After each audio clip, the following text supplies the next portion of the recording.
Não, vá. A polícia divulgou hoje a prisão na Bulgária de um homem ligado aos atentados. Toda a vida com a televisão grande tá aí. Defendido a caminho da Passar um dedo,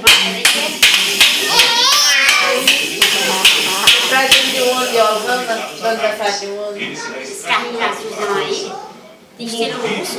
Hoje mostrou os irmãos Vai. É só porque tá filmando, aí ela saiu do lugar. Olha, Deus, olha.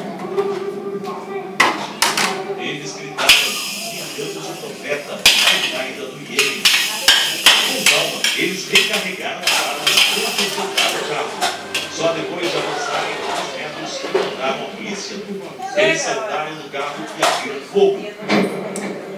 Os policiais recuaram e os terroristas saíram do lugar. Essas imagens têm... A João Vitor, empurra o carro para o Matheus. Vai lá, empurra o carro, ele quer brincar com você, vai empurrar o carro.